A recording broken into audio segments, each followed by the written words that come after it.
So this will be one of the most important videos I ever release. And I don't know if I'm ever going to come back to re-recording it when all my videos properly pop off. So this is a very interesting video, and it's basically touching on neuroscience a bit. And it's about feeling good inside and out. And it's about having good mental health for good physical performance, etc., right? And it's all to do with hormones and neurotransmitters. So they are both, basically, right?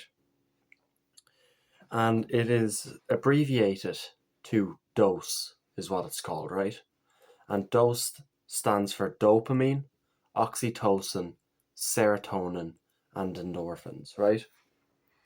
And they play vital roles in your body doing different things, right?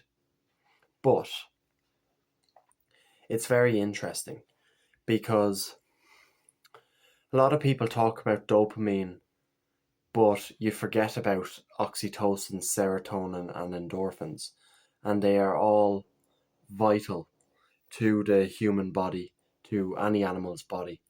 And a lot of people are missing a lot of elements of these by living the modern way, if you get me, right?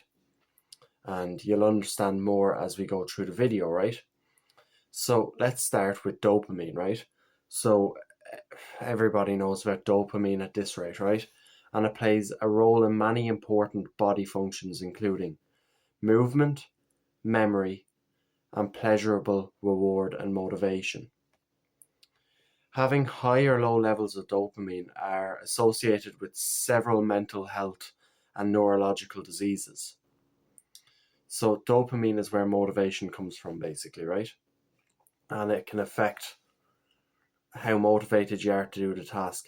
It can affect whether you do the task or not. It can affect your memory, and it's basically a reward system for the brain. So it releases dopamine when you do a rewarding task, and that can go to one of two ways, essentially.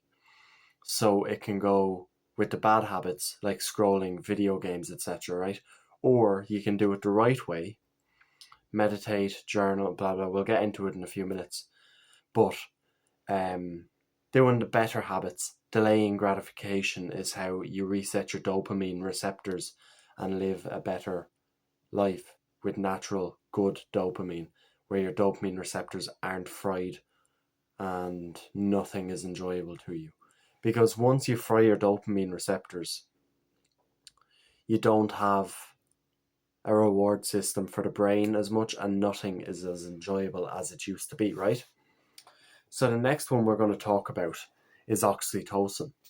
And oxytocin is known as the love hormone, right?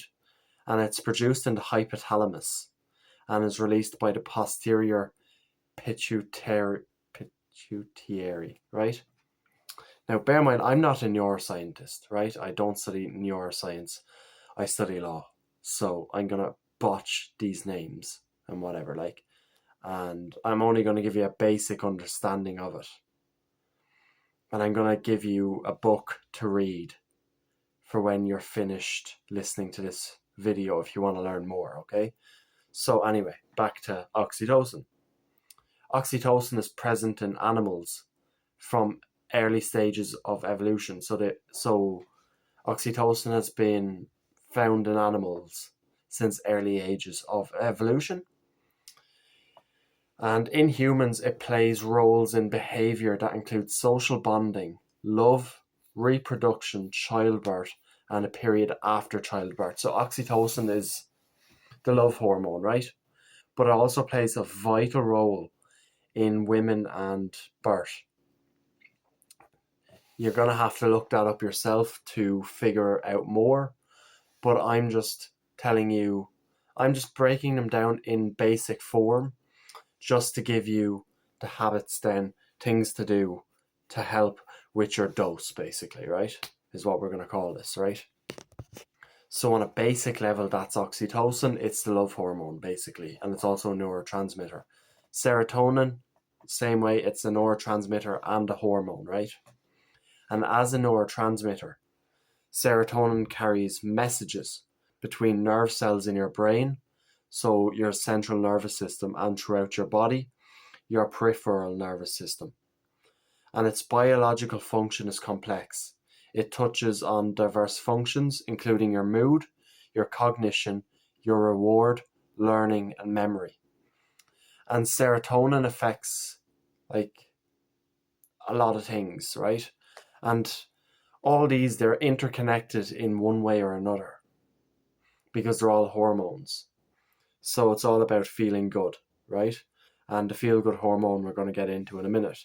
But they all play a massive role in your body and they all have similar roles, but you need each of them to be released for you to be operating normal, if you get me, right? So the next thing we get into is endorphins, right? And endorphins are known as the feel-good hormone, right?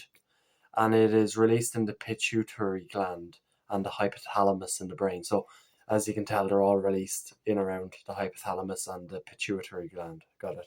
Got it. Woo. As natural hormones, they can alleviate pain, lower stress, improve mood, and enhance your sense of well-being.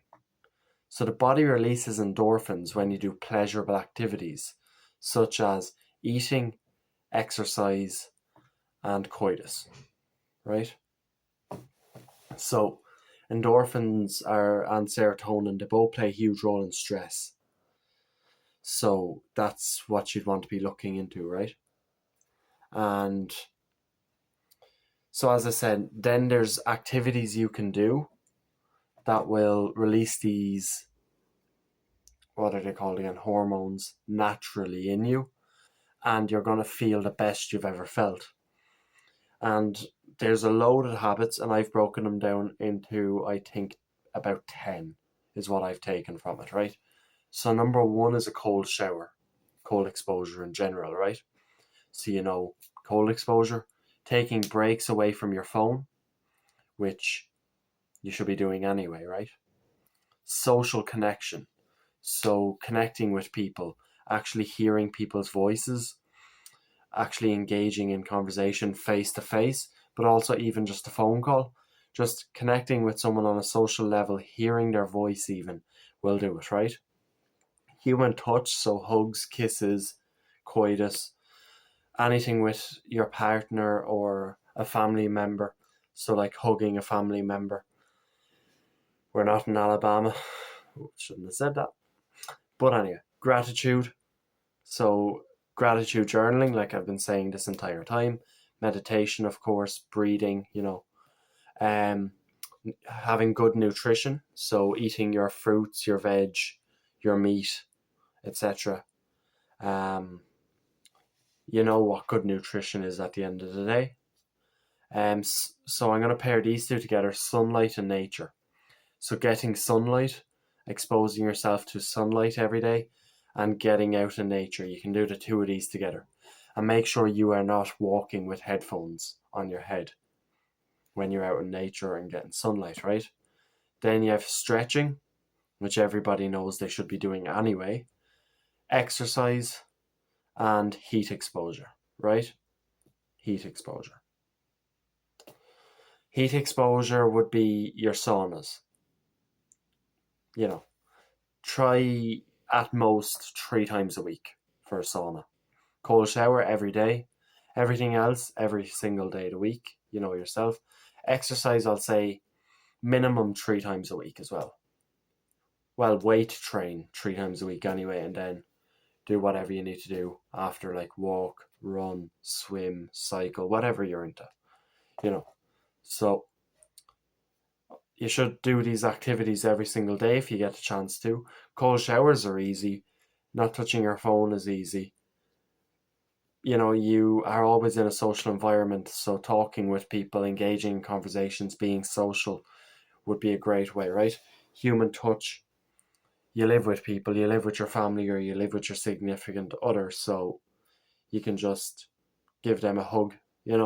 Gratitude journaling works best. Having good nutrition, And it's not about having perfect nutrition. It's about having good nutrition, eating more of the better foods and less of the bad foods. So if you'd currently rate your nutrition at a 5 out of 10, let's say, what can you do with that to bring it to 7 from tomorrow, right? And then gradually increase that. But nobody's saying you can't have your favorite snack. Now, there are levels. So if you want to get to the top echelon and you want to outperform people, you're going to need to cut certain things out of your diet. Simple as that. Sunlight, yeah, every day. Stretching every day. Exercise, you can do that every day. Weight train 3 times a week. And sauna 3 times a week. So, hope you enjoyed this video, and I'll talk to you tomorrow.